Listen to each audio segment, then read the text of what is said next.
ಈಗ ಸಮಯ ಎಷ್ಟಾಗಿದೆ ಗೊತ್ತಾ? ಬೆಳಗಿನ ಜಾವ 5 ಗಂಟೆ. ಇದು ಮೇ ತಿಂಗಳ 11ನೇ ತಾರೀಕಿನ ವಿಡಿಯೋ ಆಗಿರುತ್ತೆ. ನಮಸ್ತೆ, ನಾನು ಅಕ್ಷತಾ. ಕೋಟೆನಾಡು ರೆಸಿಪೀಸ್ ಚಾನಲ್ಗೆ ಸ್ವಾಗತ. ಫಸ್ಟ್ ಟೈಮ್ ವಿಡಿಯೋ ನೋಡ್ತಾ ಇದ್ದರೆ ದಯವಿಟ್ಟು ಸಬ್ಸ್ಕ್ರೈಬ್ ಮಾಡಿಕೊಂಡು ಲೈಕ್ ಮಾಡಿ, ಆದಷ್ಟು ವಿಡಿಯೋನ ಶೇರ್ ಮಾಡಿಕೊಂಡು ಪೂರ್ತಿ ವಿಡಿಯೋನ ನೋಡಿ ಅಂತ ಹೇಳ್ತಾ, ಇದು ನನ್ನ ದೇವಸ್ಥಾನಕ್ಕೆ ಹೋಗುವಂಥ ವಿಡಿಯೋ ಆಗಿರುತ್ತೆ. ಎಲ್ಲಿಗೆ ಹೋಗಿದ್ವಿ, ಇಲ್ಲಿಂದ ಎಷ್ಟು ದೂರ ಆಗುತ್ತೆ ಅಂತ ತಿಳಿಸೋದೇ ಈ ವಿಡಿಯೋದ ಉದ್ದೇಶ ಆಗಿರುತ್ತೆ. ಬೆಳಗ್ಗೆ ಹೋಗ್ಬಿಟ್ಟು ಸಂಜೆ ಬರುವಂತಹ ದೇವಸ್ಥಾನ ಆಗಿತ್ತು. ಆದರೆ ತುಂಬ ದೂರನೇ ಇದೆ. ಆದರೆ ನಾವು ಹೇಗೆ ಟೈಮ್ನ ಪಿಕಪ್ ಮಾಡಿದ್ವಿ ಅಂತ ತೋರಿಸೋದಾಗಿರುತ್ತೆ ಅಷ್ಟೇ. ನಾವೆಲ್ಲ ಬೇಗ ಬೆಳಗ್ಗೆನೇ ಎದ್ಬಿಟ್ಟು ಪ್ರತಿಯೊಂದು ಕೆಲಸವನ್ನು ಮಾಡಿಕೊಂಡ್ವಿ. ದೇವಸ್ಥಾನಕ್ಕೆ ಹೋಗೋದಲ್ವ, ಹಾಗಾಗಿ ಕಸ ನೆಲ ಎಲ್ಲವನ್ನು ಮಾಡಿಕೊಂಡು ಸ್ನಾನ ಎಲ್ಲ ಮಾಡಿಕೊಂಡು ಹಾಗೆ ಪೂಜೆನೆಲ್ಲ ಮಾಡಿಬಿಟ್ಟು ನಂತರ ದೇವಸ್ಥಾನಕ್ಕೆ ಹೊರಡ್ತಾ ಇದ್ದೀವಿ. ಇದು ದಾವಣಗೆರೆಯಿಂದ ಮಂತ್ರಾಲಯಕ್ಕೆ ಹೋಗುವಂತಹ ದಿನ ಆಗಿರುತ್ತೆ. ನಿಮಗೇನೆ ಗೊತ್ತಿರುತ್ತೆ, ಅಪ್ ಆ್ಯಂಡ್ ಡೌನ್ ಹೋಗಿ ಬರೋದು ಅಂದರೆ ತುಂಬಾ ಕಷ್ಟ, ತುಂಬ ಸುಸ್ತಾಗುತ್ತೆ ಅಂತ. ಅದರಲ್ಲೂ ಮಕ್ಕಳನ್ನ ಕರ್ಕೊಂಡು ಹೋಗೋದು ಅಂದರೆ ಸುಮ್ಮನೆ ತುಂಬ ಸುಸ್ತಾಗೋಗ್ಬಿಡುತ್ತೆ. ಅಷ್ಟೊತ್ತಿಗೆ ಮಕ್ಕಳನ್ನ ಎದ್ದಾಳಿಸ್ಬಿಟ್ಟು ಅವ್ರಿಗೂ ಸ್ನಾನ ಮಾಡಿಸ್ಬಿಟ್ಟು ರೆಡಿಯಾಗಿ ಹೋಗೋದಿದೆಯಲ್ಲ, ತುಂಬಾ ಕಷ್ಟ ಅಂತಲೇ ಹೇಳ್ಬೋದು. ನಾನಿಲ್ಲಿ ಪೂಜೆ ಎಲ್ಲ ಮಾಡಿಬಿಟ್ಟು, ನಾನೇನು ಮಾಡಲಿಲ್ಲ, ನನ್ನ ಮಗಳೇ ಮಾಡಿದ್ಲು. ನಾನು ಸ್ವಲ್ಪ ಕೈ ಮುಗಿತಾ ಇದ್ದೆ ಅಷ್ಟೇ. ನಾನು ಕೈ ಮುಗಿದು ನೋಡಿ ನನ್ನ ಮಗನೂ ಬಂದು ಕೈಯೆಲ್ಲ ಮುಗಿದ್ಬಿಟ್ಟು, ಈಗ ಬೇಗ 6 ಗಂಟೆ ಆಗಿತ್ತು. 5 ಗಂಟೆಗೆ ಎದ್ವಿ. 6 ಗಂಟೆ ಅಷ್ಟೊತ್ತಿಗೆ ಎಲ್ಲವನ್ನು ರೆಡಿ ಮಾಡಿಕೊಂಡು ಕೆಳಗಡೆ ಇಳಿತಾ ಇದ್ದೀವಿ. ಅಷ್ಟೊತ್ತಿಗೆ ತುಂಬ ಸೆಕೆ ಆಗ್ತಾಯಿತ್ತು. ತುಂಬ ಬಿಸಿಲಿರೋದ್ರಿಂದ ಬೆಳಗ್ಗೆ ಎಷ್ಟೇ ತಣ್ಣಗಿದೆ ಅಂದ್ರೂ ಒಂಥರ ಸೆಕೆ ಅನ್ನಿಸ್ತಾ ಇತ್ತು. ಇಲ್ಲಿ ಹಾಗಾಗಿ ಎಲ್ಲ ವಾಶ್ ಮಾಡಿ ರೆಡಿ ಇಟ್ಟಿದ್ವಿ. ಹಾಗಾಗಿ ಬೇಗ ಕಾರೊಳಗೆ ಹತ್ಬಿಟ್ಟು ಹೊರಡ್ತಾ ಇದ್ದೀವಿ. ತುಂಬ ಜನಕ್ಕೆ ಗೊತ್ತಿದೆ, ದಾವಣಗೆರೆಯಿಂದ ಮಂತ್ರಾಲಯಕ್ಕೆ ಹೋಗೋದು ಸ್ವಲ್ಪ ದೂರನೇ ಅಂತಲೇ ಹೇಳ್ಬೋದು. ಏನಿಲ್ಲ ಅಂದರೂ 4 ರಿಂದ 5 ಗಂಟೆ ಜರ್ನಿ ಇರುತ್ತೆ. ನಾವು ಚಿತ್ರದುರ್ಗದ ಮೇಲೆ ಹೊರಡ್ತಾ ಇದ್ವಿ, ಹಾಗಾಗಿ ತುಂಬಾ ಟೈಮ್ ಹಿಡಿಯುತ್ತೆ ಅಂತಲೇ ಹೇಳ್ಬೋದು. ನಾನು ಆಗಲೇ ಹೇಳಿದ್ನಲ್ಲ, 5 ಗಂಟೆಗೆ ಎದ್ವಿ.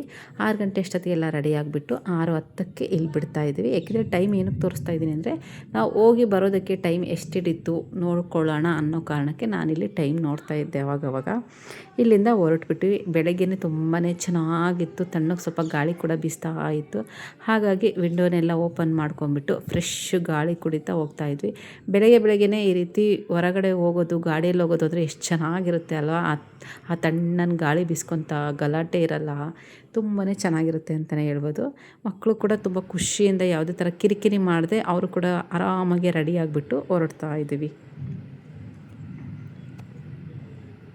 ಸಖತ್ತಾಗಿತ್ತು ಕ್ಲೈಮೇಟ್ ಅಂತೂ, ಹೇಳೋಕ್ಕೆ ಆಗ್ತಾಯಿಲ್ಲ. ಹಾಗೆ ಸೂರ್ಯ ಬರ್ತಾ ಇದ್ದರೆ ಅಲ್ಲಿ ತೋರಿಸ್ತೀನಿ ನೋಡಿ, ಎಷ್ಟು ಚೆನ್ನಾಗಿ ಕಾಣಿಸ್ತಾ ಇತ್ತು ಅಂದರೆ, ಅದು ಎಷ್ಟು ವೀಡಿಯೋ ಎಷ್ಟು ಫೋಟೋ ತೆಗ್ದಿದ್ದೀನಿ ಅಂತಲೇ ಗೊತ್ತಿಲ್ಲ, ಅಷ್ಟು ವೀಡಿಯೋ ಮಾಡಿಕೊಂಡೆ ಅಂತಲೇ ಹೇಳ್ಬೋದು. ನೋಡಿ ಎಷ್ಟು ಚೆನ್ನಾಗಿ ಕಾಣಿಸ್ತಿದೆ, ಫುಲ್ಲು ಆರೆಂಜಾಗಿ ಕಾಣಿಸ್ತಾ ಇತ್ತು. ಅದ್ರಾಗೂ ರೋಡ್ ಮಧ್ಯ ಗಾಡಿಗಳು ಜಾಸ್ತಿ ಇರಲಿಲ್ಲ, ಕ್ಲೈಮೇಟ್ ಫುಲ್ಲು ಕೂಲಾಗಿತ್ತು, ಸಖತ್ತಾಗಿತ್ತು. ಹಾಗಾಗಿ ಬೆಳಗ್ಗೆ ಸ್ವಲ್ಪ ಎದ್ದೊಳೋದು ಚೆನ್ನಾಗೇ ಅನಿಸುತ್ತೆ. ಫ್ರೆಶ್ಶು ವಾಕ್ ಹೋಗ್ಕೊಂಡು ಡೈಲಿ ಒಂಥರ ಚೆನ್ನಾಗಿತ್ತು ರೀ.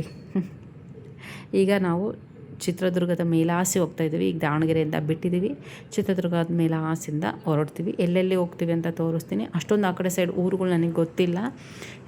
ಇದಕ್ಕಿಂತ ಮುಂಚೆ ಒಂದು ಸರಿ ಹೋಗಿದ್ವಿ, ಅದಂತೂ ಹಂಪಿ ಮೇಲಾಸಿ ಹೋಗಿದ್ವಿ. ಸಖತ್ತು, ರೋಡ್ ಸರಿನೇ ಇಲ್ಲ, ತುಂಬ ದೂರ ಹೋಗಿದ್ವಿ ಅಂತ ಅನ್ನಿಸ್ಬಿಡ್ತು, ತುಂಬ ಕಷ್ಟ ಅನ್ನಿಸ್ಬಿಟ್ಟಿತ್ತು. ಹಾಗಾಗಿ ಈ ಸರಿ ಲೊಕೇಶನ್ ಹಾಕ್ಕೊಂಡು ಹೊರಟ್ವಿ.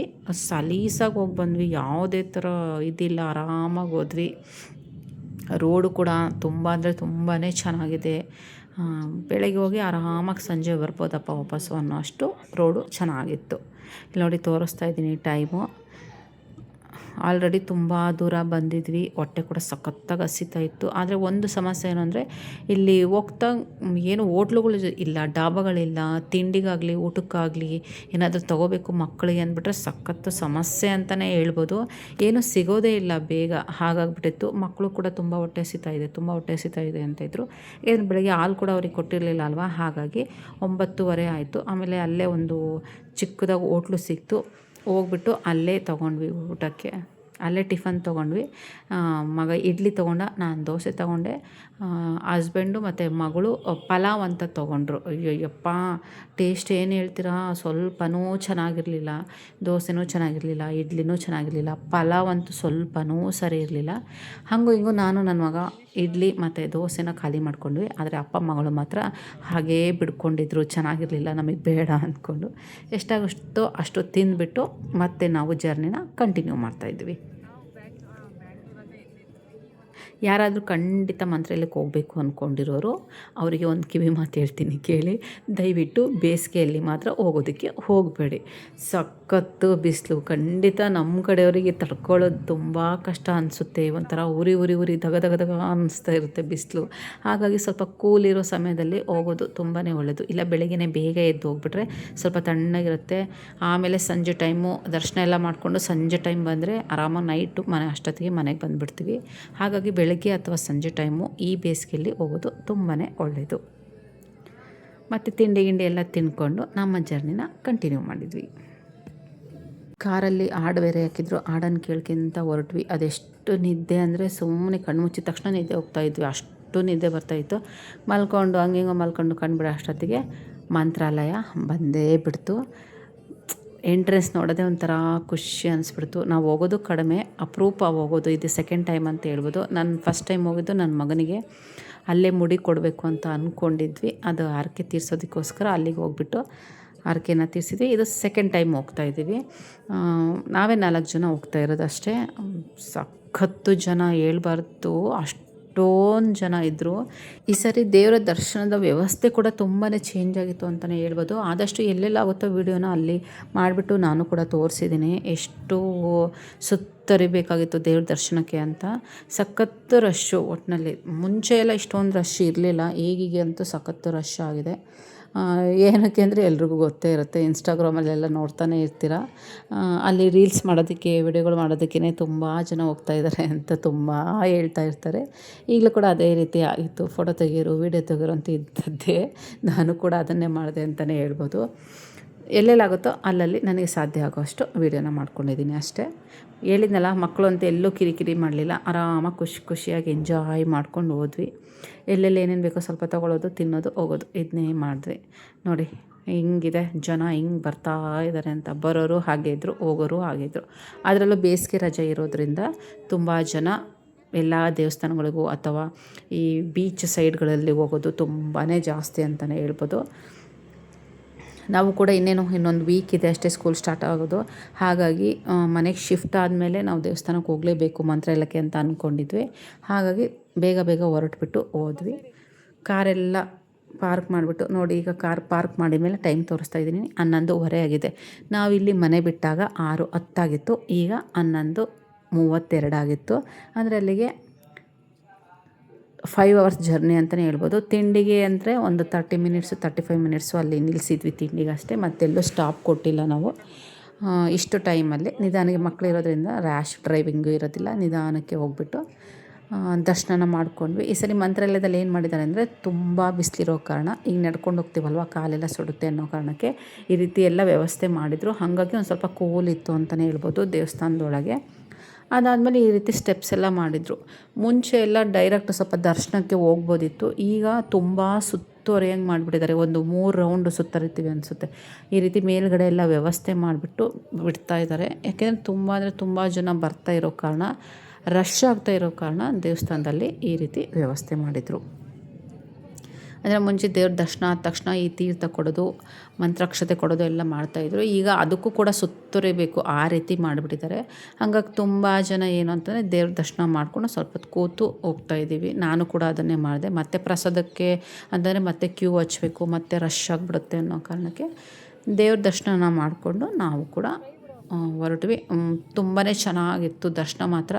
ಎಲ್ಲೂ ಗಜಿಬಿಜಿ ಅಂದೆ ಹೋಗಿ ಅಂತ ದಪ್ತಾರಲ್ವ ತುಂಬ ಕಡೆ, ಆ ರೀತಿ ಏನೂ ಆಗಲಿಲ್ಲ. ಆರಾಮಾಗೆ ನಾವು ಆ ಲೈನಿಗೆ ಹೋಗ್ತಾ ಇದ್ವಿ.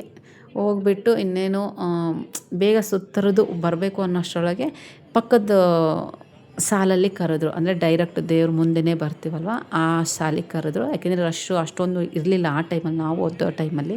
ಹಾಗಾಗಿ ನಿಧಾನಕ್ಕೆ ಹೋಗ್ಬೋದು ಅಂತಂದು, ಈ ಕಡೆಯಿಂದ ಬನ್ನಿ ಮೇಡಮ್ ಅಂತ ಕರೆದ್ರು. ಹಾಗಾಗಿ ನಿಧಾನವಾಗಿ ದರ್ಶನ ಮಾಡಿಕೊಂಡು ನಂತರ ಹೊರಗಡೆ ಬಂದು ಒಂದು ಸ್ವಲ್ಪ ಹೊತ್ತು ಅಂದರೆ ಒಂದು 20-25 ಮಿನಿಟ್ಸು ಆರಾಮಾಗಿ ಹೊರಗಡೆ ಬಂದು ಕೂತ್ಕೊಂಡ್ವಿ. ಅಷ್ಟರೊಳಗೆ ನನ್ನ ಮಗ ಫೋನನ್ನು ಇಸ್ಕೊಂಡ್ಬಿಟ್ಟು ಅಲ್ಲಿ ಮಂಕಿ ಎಲ್ಲ ಓಡಾಡ್ತಾ ಇದ್ವು ಅಂತಂದು ಅವನೆಲ್ಲ ಇದನ್ನು ರೆಕಾರ್ಡ್ ಮಾಡಿದ್ದಾನೆ. ಇರಲಿ ಅಂತ ನಾನು ಕೂಡ ಅದನ್ನು ಹಾಕಿದೆ ಅಷ್ಟೇ. ಇದೆಲ್ಲ ದರ್ಶನ ಮಾಡಿಕೊಂಡು ನಾವು ಹೊರಗಡೆ ಬಂದ್ವಿ. ಬರೋಷ್ಟರೊಳಗೆ ಸಖತ್ತು ಸುಸ್ತಾಗ್ಬಿಟ್ಟಿತ್ತು. ಏನಾದರೂ ತಣ್ಣು ಕುಡಿಯೋಣಪ್ಪ ಅನ್ನಿಸ್ತಾ ಇತ್ತು. ಅದು ಅಲ್ಲದೆ ಬೆಳಗ್ಗೆ ತಿಂಡಿ ಕೂಡ ಸರಿಯಾಗಿರಲಿಲ್ಲ. ಹಂಗಾಗಿ ಸ್ವಲ್ಪ ಸೋಡಾನಾದರೂ ಕುಡಿಯೋಣ ಅಂತಂದು ನನಗೂ ಮತ್ತು ಮನೆಯವ್ರಿಗೂ ಮಸಾಲ ಸೋಡಾ ಮಾಡಿಸ್ಕೊಂಬಿಟ್ಟು ಇಬ್ಬರು ಮಸಾಲ ಸೋಡಾ ಕುಡಿದ್ವಿ. ಸಖತ್ತಾಗಿತ್ತು, ಟೇಸ್ಟ್ ಅಂತೂ ತುಂಬ ಚೆನ್ನಾಗಿತ್ತು ಅಂತಲೇ ಹೇಳ್ಬೋದು. ನಾವು ಸೋಡಾ ಕುಡಿದ್ವಲ್ಲ, ಅದಕ್ಕೆ ಮಕ್ಕಳು ನಾವು ಐಸ್ ಕ್ರೀಮ್ ತಿಂತೀವಿ ಅಂತಂದರು. ಹಾಗಾಗಿ ಅವ್ರಿಗೂ ಕೂಡ ಅಲ್ಲೇ 2 ಕೋನ್ ಐಸ್ ಕ್ರೀಮ್ನ ಕೊಡಿಸಿದ್ವಿ. ಇಬ್ಬರೂ ಕೋನ್ ಐಸ್ ಕ್ರೀಮ್ ಬೇಕು ಅಂತಲೇ ತೊಗೊಂಡ್ರು. ನನ್ನ ಮಗಳು ಇಷ್ಟಪಟ್ಟು ಅದನ್ನು ತಿಂದಳು. ಆದರೆ ನನ್ನ ಮಗ ಅಂತೂ ಅದು ಬೇಕು ಅಂತ ತೊಗೊಂಡ್ಬಿಟ್ಟು ನಂತರ ನನಗೆ ಅದು ಬೇಡ, ನನಗೆ ಇದು ಬೇಕು, ಇನ್ನೊಂದು ಬೇಕು, ಮತ್ತೊಂದು ಬೇಕು ಅಂತ ಅಳೋದಕ್ಕೆ ಶುರು ಮಾಡಿಬಿಟ್ಟ. ಹಾಗೆ ಐಸ್ ಕ್ರೀಮ್ನ ತಿನ್ಕೊತ ಬಂದು ಕಾರಲ್ಲಿ ಕೂತ್ವಿ. 11:32ಕ್ಕೆ ದೇವಸ್ಥಾನದೊಳಗೆ ಹೋಗಿದ್ವಿ. ಈಗ 12:32 ಕರೆಕ್ಟಾಗಿ 1 ಅವರು ನಾವು ದೇವಸ್ಥಾನದೊಳಗೆ ದರ್ಶನ ಮಾಡಿಕೊಂಡು ಅಲ್ಲಿ ಹೊರಗಡೆ ಒಂದು ಸ್ವಲ್ಪ ಹೊತ್ತು ದೇವ್ರ ಮುಂದೆ ಕೂತ್ಕೊಂಡ್ಬಿಟ್ಟು ನಂತರ ಹೊರಗಡೆ ಬಂದು ಕಾರಲ್ಲಿ ಕೂತ್ಕೊಳ್ಳೋ ಅಷ್ಟೊತ್ತಿಗೆ 12:30 ಆಯಿತು. ಅಲ್ಲಿ ಕರೆಕ್ಟಾಗಿ 1 ಗಂಟೆ ದರ್ಶನ ಮಾಡಿದ್ವಿ ಅಂತ ಹೇಳ್ಬೋದು. ತುಂಬ ಅಂದರೆ ತುಂಬಾ ಖುಷಿ ಆಯಿತು. 5 ಗಂಟೆ ಜರ್ನಿ ಮಾಡ್ಕೊಂಬಂದಿದ್ದಕ್ಕೂ ಕೂಡ ಏನೂ ಗಡಿಬಿಡಿ ಅನ್ನಿಸ್ಲಿಲ್ಲ ಅಥವಾ ನುಗ್ಗಲಾಗಲಿಲ್ಲ. ಆರಾಮಾಗಿ ಕೂತ್ಕೊಂಡು ಸಮಾಧಾನದಿಂದ ದರ್ಶನ ಮಾಡ್ಕೊಂಡ್ವಿ. ಅಷ್ಟರೊಳಗೆ ಸ್ವಲ್ಪ ದೂರ ಬಂದ್ವಿ. ನನ್ನ ಮಗ ಮತ್ತೆ ಬೇರೆ ಐಸ್ ಕ್ರೀಮ್ ಬೇಕು ಅಂದ. ಮತ್ತೆ ಏನೋ ಕಪ್ ಐಸಲ್ಲಿ ಎಂಥದ್ದು ಹಾಕ್ತಾರಲ್ವ ಟೂಟಿ ಫ್ರೂಟಿ, ಅದನ್ನೆಲ್ಲ ಹಾಕಿಸ್ಕೊಂಬಿಟ್ಟು ಒಂದು ಸ್ವಲ್ಪ ತಿಂದು ಮತ್ತು ಅದು ನನಗೆ ಬೇಡ ಅಂತಂದು ಮತ್ತು ಅದನ್ನು ವಾಪಸ್ ಕೊಟ್ಟ. ಅವನು ಹಂಗೆ ನನಗೆ ಅದು ಬೇಕು ಇದು ಬೇಕು ಅಂತಲೇ ತಿನ್ನೋದಿಲ್ಲ. ಆಲ್ರೆಡಿ ಸ್ವಲ್ಪ ಮಧ್ಯಾಹ್ನದ ಊಟದ ಟೈಮ್ ಆಗಿಬಿಟ್ಟಿತ್ತು. ಹಾಗಾಗಿ ಬರ್ತಾನೆ ಒಂದು ಡಾಬಾ ಕಾಣಿಸಿತ್ತು. ಅಲ್ಲಿ ಊಟಕ್ಕೆ ಹೋಗೋಣ ತೆಗಿ ಅಂತಂದು ಊಟಕ್ಕೆ ಹೋದ್ವಿ. ಏನು ಊಟ ಅಂತ ಕೇಳಿದ್ರೆ ಅಲ್ಲಿ ರೊಟ್ಟಿ, ಪಲ್ಯ, ಚಟ್ನಿ ಊಟ ಇತ್ತು. ಬಿಸಿ ಬಿಸಿ ರೊಟ್ಟಿ, ಸಖತ್ತು ಬಿಸಿಲು ಅಂದರೆ ಆ ಕಲ್ಲೆಲ್ಲ ಸುಡ್ತಾಯಿತ್ತು ಅಂತಲೇ ಹೇಳ್ಬೋದು. ಟೈಮ್ ಕೂಡ 2 ಗಂಟೆ ಆಗಿತ್ತಲ್ವ, ಹಂಗಾಗಿ ಊಟ ಮಾಡ್ಕೊಂಬಿಟ್ಬಿಡೋಣ ಅಂತಂದು ಕೂತ್ಕೊಂಡು ಬಿಸಿ ಬಿಸಿ ರೊಟ್ಟಿದು ಊಟ ಮಾಡ್ಕೊಂಡ್ವಿ. ಇನ್ನೊಂದೇನು ಅಂದರೆ ಆ ಕಡೆ ಸೈಡ್ ಊಟ ಸ್ವಲ್ಪ ಖಾರ, ನಮಗೆ ತುಂಬ ಖಾರ ಅನಿಸ್ಬಿಡ್ತು. ಮಕ್ಕಳಿಗೆ ತಿನ್ನೋದಕ್ಕೂ ಕಷ್ಟ ಆಗಿಬಿಡ್ತು. ರೊಟ್ಟಿ ಕೂಡ ನಾವು ಮಾಡೋ ಥರ ರೊಟ್ಟಿ ಇರೋದಿಲ್ಲ, ಸ್ವಲ್ಪ ಗಟ್ಟಿ ಇರುತ್ತೆ. ಹಾಗಾಗಿ ಮಕ್ಕಳಿಗೆ ಒಂದು ಸ್ವಲ್ಪ ಕಷ್ಟ ಅಂತಲೇ ಹೇಳ್ಬೋದು. ಅದನ್ನು ಬಿಟ್ಟರೆ ಬೇರೆ ಹೋಟ್ಲುಗಳು ಸಿಗೋದಿಲ್ಲ, ಯಾವುದೇ ಥರ ಡಾಬಾಗಳು ಬೇಗ ಸಿಗೋದಿಲ್ಲ. ಹಂಗಾಗಿ ಊಟದ್ದಂತೂ ತುಂಬ ಸರಿ ಇಲ್ಲ ವ್ಯವಸ್ಥೆ ಅಂತಲೇ ಹೇಳ್ಬೋದು. ಒಂದೊಂದು ಸರಿ ನೋಡಿದ್ರೆ ನಾವೇ ಅಡುಗೆ ಏನಾದರೂ ಮಾಡ್ಕೊಂಡು ತೊಗೊಂಡೋಗಿದ್ರೆ ಚೆನ್ನಾಗಿತ್ತಲ್ವ, ಬೆಳಗ್ಗೆ ತಿಂಡಿ ಕೂಡ ಹಾಕ್ಕೊಂಡು ಮಾಡ್ಕೊಂಬಿಟ್ಟು ಬಾಕ್ಸಿಗೆ ಹಾಕ್ಕೊಂಡು ಹೋಗಿದ್ರೆ ಚೆನ್ನಾಗಿತ್ತಲ್ವ ಅಂತ ಕೂತ್ಕೊಂಡು ಮಾತಾಡ್ತಾಯಿದ್ವಿ. ನೆಕ್ಸ್ಟ್ ಟೈಮ್ ಅದೇ ರೀತಿ ಮಾಡೋಣ ಅಂತಲೂ ಕೂಡ ಅಂದ್ಕೊಂಡ್ವಿ. ಅದರಲ್ಲೇ ಹಂಗು ಹಿಂಗು ಮಾಡಿಬಿಟ್ಟು ಬಿಸಿ ಬಿಸಿ ರೊಟ್ಟಿ ಅಲ್ವಾ, ಸ್ವಲ್ಪ ಹಂಗೆ ಮೊಸರು ಮಜ್ಜಿಗೆ ತೊಗೊಂಡು ತಿನ್ನಿಸ್ಬಿಟ್ಟು ಇಲ್ಲಿಂದ ನಾವು ಹೊರಡ್ತಾ ಇದ್ದೀವಿ. ಊಟ ಮಾಡಿಕೊಂಡು ಹೊರಡೋ ಅಷ್ಟೊತ್ತಿಗೆ 2:45 ಆಗಿತ್ತು. 2:15 2:45 ಆಸುಪಾಸು ಇತ್ತು ಅಂತಲೇ ಹೇಳ್ಬೋದು. ಅವಾಗ ಬಿಟ್ವಿ. ಕ್ಲೈಮೇಟ್ ಎಲ್ಲ ಸ್ವಲ್ಪ ಚೇಂಜ್ ಆಗ್ತಾ ಇತ್ತು, ಯಾಕೆಂದರೆ ಅಲ್ಲಿ ಸ್ವಲ್ಪ ಮೋಡ ಆಗೋ ಥರ ಇತ್ತು. ಅಲ್ಲಿ 6 ಗಂಟೆಗೆ ನಾವು ದಾವಣಗೆರೆಯಲ್ಲಿ ಇದ್ವಿ. ಸ್ವಲ್ಪ ಬೇಗನೆ ಬಂದ್ವಿ ಅಂತ ಹೇಳ್ಬೋದು. ಯಾಕೆಂದರೆ ಈ ಕಡೆಯಿಂದ ಹೋಗುವಾಗ ಸ್ವಲ್ಪ ಯಾವ ಸೈಡು ಏನು ಎತ್ತ ಅಂತ ನೋಡ್ಕೊತ ಹೋಗ್ತಾ ಇರ್ತೀವಿ, ನಿಧಾನವಾಗಿ ಹೋಗ್ತಾ ಇರ್ತೀವಿ. ಆ ಕಡೆಯಿಂದ ಬರ್ತಾ ಗೊತ್ತಾಗಿರುತ್ತೆ ಅಲ್ವಾ ಇದೇ ರೂಟು ಅಂತ. ಸೊ 6 ಗಂಟೆ ಅಷ್ಟೊತ್ತಿಗೆ ನಾವು ದಾವಣಗೆರೆಯಲ್ಲಿ ಇದ್ವಿ. ಇದಾಗಿತ್ತು ನಮ್ಮ ದಾವಣಗೆರೆಯಿಂದ ಮಂತ್ರಾಲಯಕ್ಕೆ ರಾಯರನ್ನು ನೋಡೋದಕ್ಕೆ ಹೋಗುವಂಥ ವೀಡಿಯೋ. ಖಂಡಿತ ಒನ್ ಡೇ ಹೋಗಿ ಬರ್ಬೋದು ಆರಾಮಾಗಿ. ಬೆಳಗ್ಗೆ 5 ಗಂಟೆಗೆ ಎದ್ಬಿಟ್ಟು ರೆಡಿಯಾಗಿ 6 ಗಂಟೆಗೆ ಬಿಟ್ಟರು ಸಂಜೆ 6 ಗಂಟೆ ಅಷ್ಟೊತ್ತಿಗೆ ಮನೆಗೆ ಬರ್ಬೋದು. ನಿಮಗೇನಾದರೂ ನನ್ನ ವಿಡಿಯೋಗಳು ಇಷ್ಟ ಆಗ್ತಾಯಿದ್ರೆ ದಯವಿಟ್ಟು ಕೋಟೆನಾಡು ರೆಸಿಪೀಸ್ ಚಾನಲ್ನ ಸಬ್ಸ್ಕ್ರೈಬ್ ಮಾಡಿಕೊಂಡು ಆದಷ್ಟು ನಿಮ್ಮ ಅನಿಸಿಕೆಗಳನ್ನು ಖಂಡಿತ ನನಗೆ ತಿಳಿಸ್ಬೋದು. ಅದು ಕಮೆಂಟ್ನ ಮುಖಾಂತರ. ದಯವಿಟ್ಟು ಸಬ್ಸ್ಕ್ರೈಬ್ ಮಾಡಿಕೊಂಡು ವಿಡಿಯೋ ಪೂರ್ತಿ ನೋಡಿ ಸಪೋರ್ಟ್ ಮಾಡಿ.